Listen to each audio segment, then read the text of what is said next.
I hope that we are extremely difficult to work with.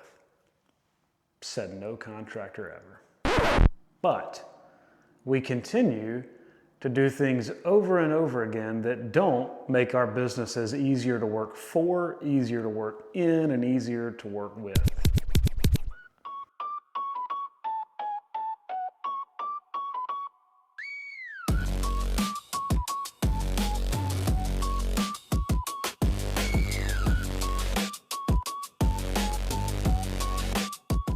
Hey, welcome back to the channel. If you're new here, don't worry, I'll explain what's going on. We talk about a few things here at Steady. We do remodels, we do house flipping, we do handyman projects on a large scale, and we also talk about the business and working on the business, in the business, and doing business with the business. Today I want to talk about making it easy to work with, make it easy to work for. That's a big culture point at Steady. Sounds great rolling off the tongue, but how do we do it? And that's systems and processes. And that's a word or words I think that get thrown around quite a bit. They mean several different things to several different people. So I'm going to define them for me. In my little brain, what systems and processes mean are, systems are the rules of the game, so how you win. Processes are the plays that we run inside of the game, okay? No matter what, the benefit of systems and processes is day in and day out, good day, bad day, we're running the same play over and over. Now, that doesn't mean that when things go awry that we don't have to pivot, or it doesn't mean that you keep doing the same thing expecting a different result. That's the definition of insanity, which is also what it is to run a business without systems and processes. Bing! What it means is that these give you rules for, again, as a company, as employees, it makes it easy for you to make decisions in the moment that are not out of feeling or out of emotion. A lot of times things can run hot. If something starts going wrong on a project, emotions for the client, emotions for us could get a little high, and when that happens, it makes it very difficult to make the right decision. If you have systems and processes in place, it makes it so much easier. So we're going to talk about two things today in regards to systems and processes and how they relate to doing business with the company and how it relates to being the company that has the systems and processes. Here's the cool part. You could hear those words and think, golly, like this sounds way too high level. Cool part about systems and processes is they don't have to be elaborate. They just have to be. They literally just have to be there. The other cool part is, even if you're a one-man operation, you probably have them all right here. You're doing something a certain way for a reason. Whether you've defined the reason or not, you're doing them for that reason. That's a system and a process. It's just up here, and we got to get it on paper. As contractors, we'll spend 4 days trying to figure out how to flash a window correctly so it won't leak. But we won't spend 15 minutes literally writing down the process for picking up the phone, what we say, why we say it, and then handing that process to somebody else to then now take care of. It's insanity. I know, I get it. And I think the problem is we think that it's really hard to do. We think it's very difficult, like, oh no, I've got to stop producing to be able to create the process. But if you don't ever create the process, you can't ever scale. You can't ever grow. You can't ever train the next person. So let's talk about the benefits of those. Why would I want to have systems and processes as a business? Talk about the business first. Well, it's predictable. You can make predictable outcomes when you have processes. It's scalable because you can train it. When you can tell someone how to answer the phone the same way every time, you can train the next person and the next person and the next person, and it's scalable.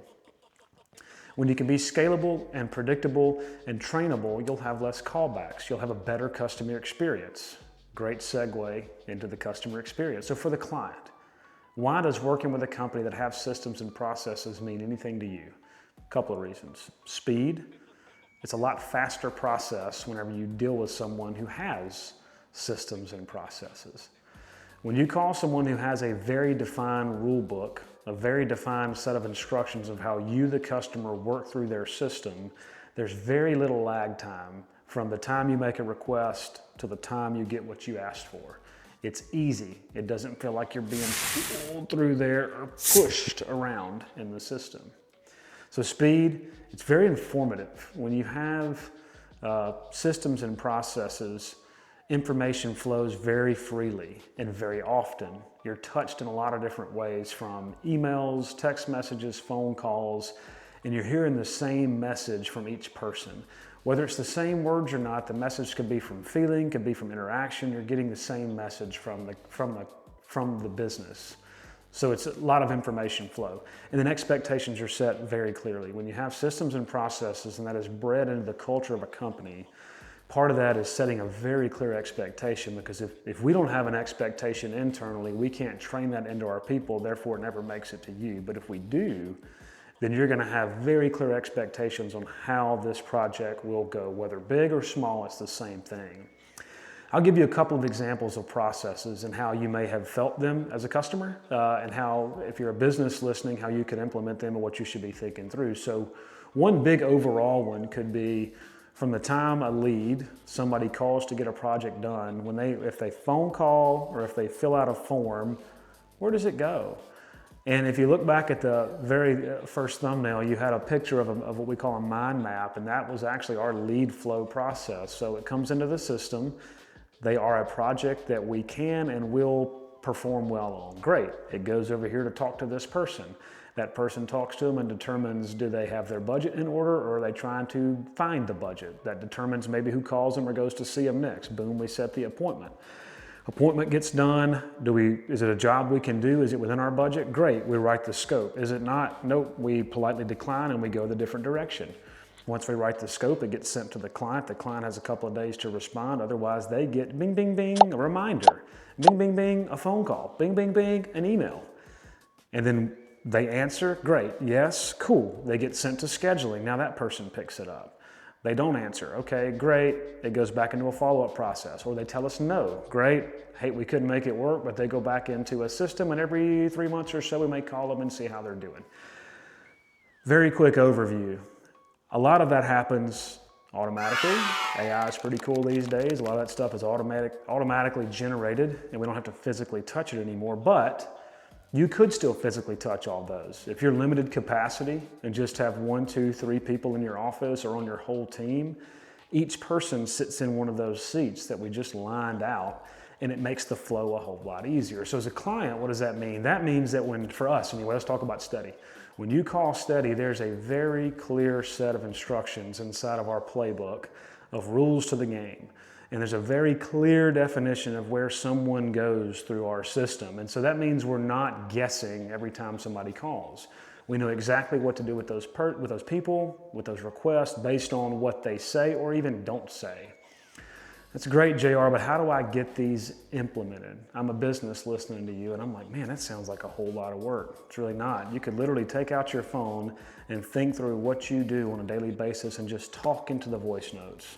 Then you can take those voice notes and you can write them down. Here's what we do when a client calls in.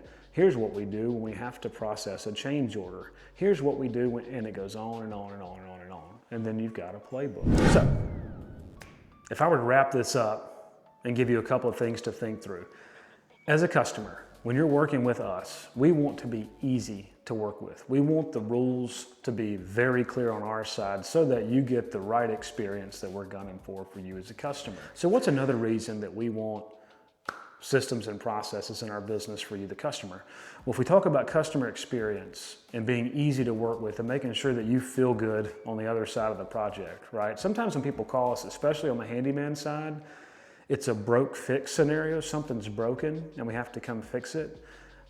Not always are we as excited, we being the customer, as excited in that scenario as we are about doing a cool custom reno that we've saved up for. And so when you have a broke fix scenario, they're already maybe spending money that you don't want to have to spend. And so we want to make that as simple and as easy as possible. Well, if we continue if we don't have any systems and processes, and every time you ask somebody a question, they don't know an answer to it, and it takes a day or two to get the answer, and then if we're on site and we don't know what to do, we have to call somebody else, or you ask us about a discount or whatever else. Don't ask us about discounts. We're providing good value. I'm just kidding. We have systems and processes for that, right? But if we don't have any answers for you and we haven't thought this out, that experience is going to feel a little bit painful. It might feel like you've just been stuck the whole way through, and that's not fun for any of us. But if you're working with us and we have our systems and our processes dialed in, you're likely going to make it from point A to point B without having any hiccups. It should be very, very, very smooth. Now, are we perfect? Absolutely not. We mess up, and sometimes we mess up weekly, sometimes it's daily, but our goal is chasing better. And every time there is a mess up, we discuss that and dissect that as a group, and we determine if it needs a new process or not so that doesn't happen again, or we coach to it, train to it. So don't hear this and go, oh, well, steady never messes up. No, no, no, we do. And some of you listening may go, well, yeah, I was a benefactor of a mess up. My hope is that we made it right. But rest assured that when there's a hiccup, we take that and work through it and create a new process if needed. So what I want you to hear from me is that when you work with Steady, you're working with a machine, okay? You're not working with just me. You see my face a lot, but there's a massive team behind me that does way more of the work than I do. And there's systems built out around them, AI, there's software, there's all these things that are going on behind the scenes that make us be able to deliver something to you that we hope is of value. Not just the work, but the whole experience from front to back should be easy. If you're a business listening to this, know that it's extremely possible. You can take this down with these little nuggets that I've mentioned and build these systems and processes with very little effort. And you don't have to be some tech data nerd to make it happen. A process is just why we do what we do and how we do it. That's it. That's all you have to do is write that down. And if it's just on a piece of paper you show your people, that's it. The goal is to make it easy to work with and easy to work for. If you like this, give me a thumbs up. If you don't like it, don't do anything. Maybe put a comment, let's dialogue about it, talk about it. Let me know if you want to hear more of it. Make sure and subscribe so you can stay up to date with what we're doing. Until again, see you on the next one.